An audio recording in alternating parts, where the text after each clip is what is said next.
खातिन हज़रात, प्रोग्राम में हद हो गई और आपका मेज़बान डॉक्टर उमर आदिल। पिछले 62 बरसों से हमने आपको और ख़ुद को यही बताया है कि पाकिस्तान एक ज़रई मुल्क है।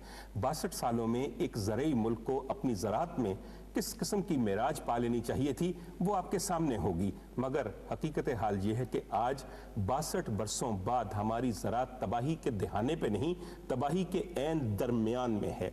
और इसकी एक बहुत बड़ी वजह हमारे आबी वसाइल हैं। वैसे तो अगर वजूहात का जिक्र करें तो यहाँ पे कई दफ्तर खुल सकते हैं, मगर आज का प्रोग्राम हमने ख़ास तौर पे अपने मुल्क के आबी वसाइल, इनके सही इस्तेमाल, इनके सही स्टोरेज और दीगर बाकी बातों के मुतल्लिक रखा है, जिसमें एक बहुत अहम चीज़ जो आपके सामने आजकल हो रही होगी वो नहरों की भल सफाई है। हमारा मुल्क ज़रई मुल्क है, बारान रहमत की इस कदर कमी है कि हमारी दुआए इस्तिस्का भी अब कबूल नहीं होती।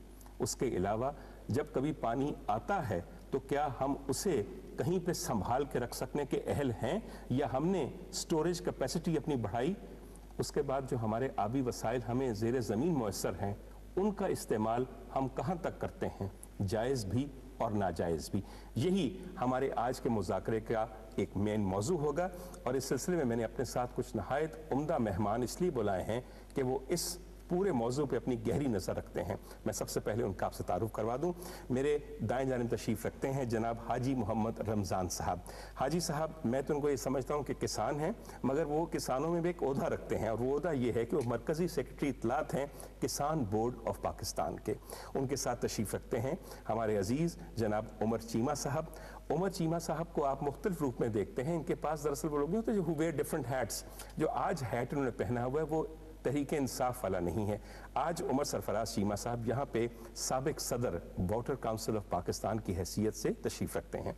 मेरे बाएं जानिब तशरीफ़ रखते हैं सबसे पहले जनाब मुश्ताक अहमद गिल साहब। मुश्ताक साहब साबिका डायरेक्टर जनरल हैं आबपाशी पंजाब के, और उनके साथ फिर तशरीफ़ रखते हैं जनाब रफ़ीक अख्तर साहब जो डायरेक्टर इंफॉर्मेशन हैं महकमा ज़राअत पंजाब। अब रफ़ीक साहब से मुझे डर ये लगता है कि जिस किस्म की इंफॉर्मेशन इनके पास होगी, अगर वो सच पे मबनी हुई तो दिल दहला देने वाली होगी, मगर देखते हैं कि वो क्या बताते हैं। मैं सर सबसे पहले गिल साहब आपकी तरफ आऊँगा और सर एक मजमूई सूरत हाल पूछूंगा कि इस वक्त पानी की कमी की बड़ी वजूहात और पानी के ना मिलने की बड़ी वजूहात एंड यूज़र को, जो कि आपका किसान है, इस मुल्क में क्या है सर?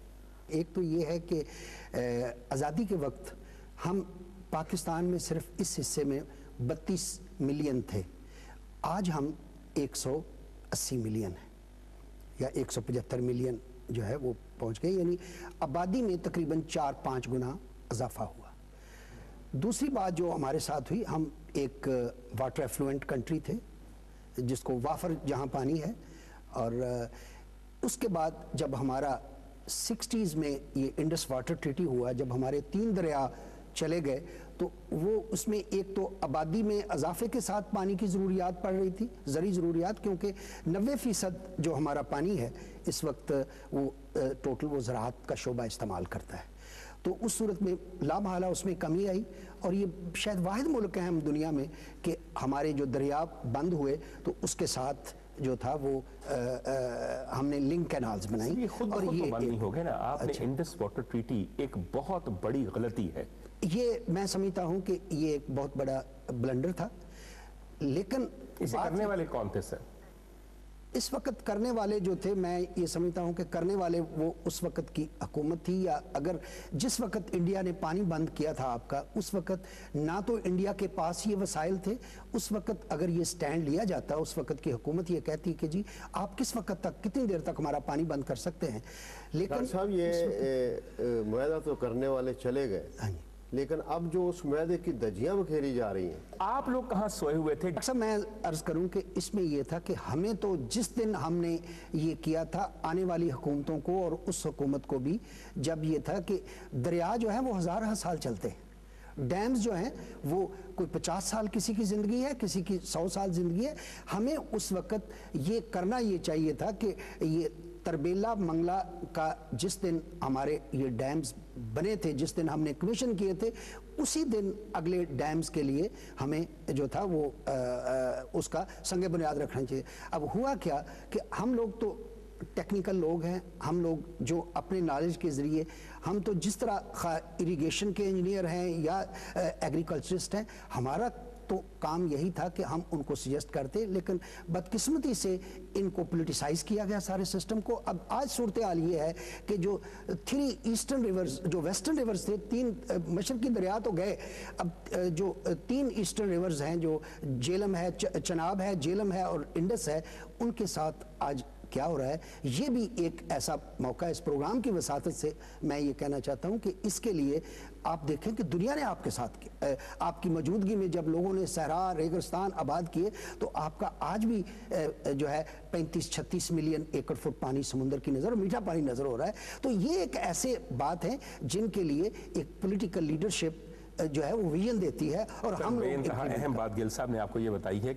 मैं उमर आपकी तरफ आऊंगा। एक मुल्क में एक आदमी के हिस्से का कितना पानी हम स्टोर करते हैं और कितना पानी हम उसको फिर अवेलेबल करते हैं?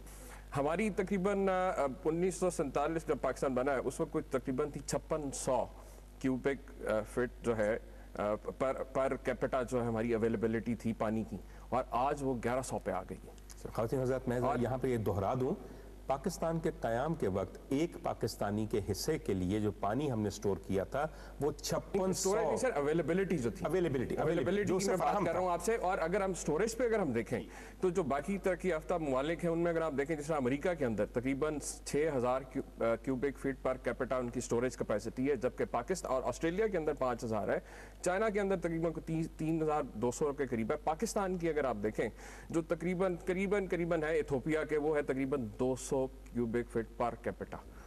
देखें, मैं आपको एक बात बताऊं, इस वक्त जो खास तौर पे जो मैं समझता हूँ सबसे ज़्यादा जो फीजिबल डैम था, जिसे हम काला बाग का अक्सर हम जिक्र सुनते हैं, वो बदकिस्मती से प्योरली एक वायबल टेक्निकल प्रोजेक्ट था जो कि एक सियासत की नज़र हो गया। और आज तक अभी भी जो कुछ सियासी जमातें जो अपने आप को एक कौमी जमात क्लेम करते हैं, कोई ऐसी कौमी लीडरशिप में आज तक कोई ऐसी सामने नहीं आई, कोई इसका कोई हाल, कोई इस पे कंसेंसस बिल्ड करने के लिए जिसने जो है अमली तौर के ऊपर इसके ऊपर काम किया। सर रफीक साहब से पूछते हैं, क्या काला बाग डैम एक वायबल और फीजिबल प्रोजेक्ट था जिसे ज़ाया कर दिया गया? ये हमारी बदकिस्मती है कि इतना अच्छा और अहम मंसूबा जो है वो हमारे मुल्क में